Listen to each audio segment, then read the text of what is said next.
Naglalaro nga ng mahal-mahalan yung nanay at tatay ko, kaya kami umay. Yung bunso naman naming mahiyain parang umay na umay din kaming kasama. Shoot amare, nuknukan ng init, kaya nag-inom na lang ako. Ring at table ko yung sugar daddy ko, pero naka-frap siya. Frip? Frappe? Bala kayo dyan? Lakas ng loob kong maglabas ng korikong nakainom kasi.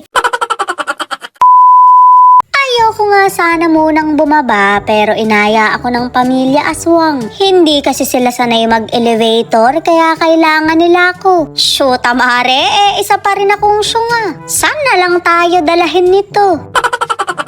Siyempre, nagpanggap akong brainy at paniwalang-paniwala naman sila. Sa pool area kami pupunta, kaya LL yung pipindutin. Tinanong nga nila ako kung ano yung ibig sabihin ng LL at confident ko namang sinagot. Di nakakaluwag-luwag. Ang sabi ko nga sa kapatid ko, picturean yung nanay at tatay ko. Mare, eto na ba yung tambalang dong yan? Masyado silang naglalaro ng mahal-mahalan, kaya kami umay. Na para bang mi at di ang tawagan.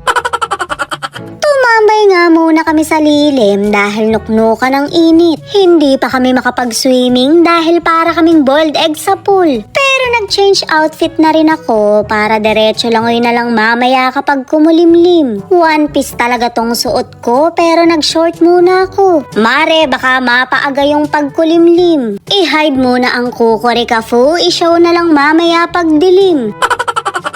Nung mga oras na to, inip na talaga ako. Nagpalisaw-lisaw na yung pamilya aswang, samantalang ako'y nag-iisa dito. Kaya naman pumunta ako sa pinakamalapit na inuman dahil nandito ang ligaya. Mabuti na lang at pinapayagan ako ng sugar daddy ko dahil ako ang batas.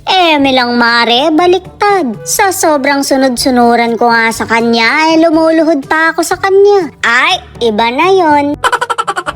Shoot amare, baka madali na naman ako ng margarita. Hindi ako hiyang sa ini-istro, kaya tinungga ko na lang. Masyado ka namang ganap na ganap sa pagyayaman-yamanan. Oo na, pang gin bilog lang talaga ako. Cheers daw muna kami ng table ko. Ano ba kasi talagang tawag dyan? Frap ba o frip? Minsan gusto kong umorder niyan pero nauuwi ako sa mango shake. Pinag-swimming ko na nga yung sugar daddy ko at pabababain ko na lang kako yung kapatid ko.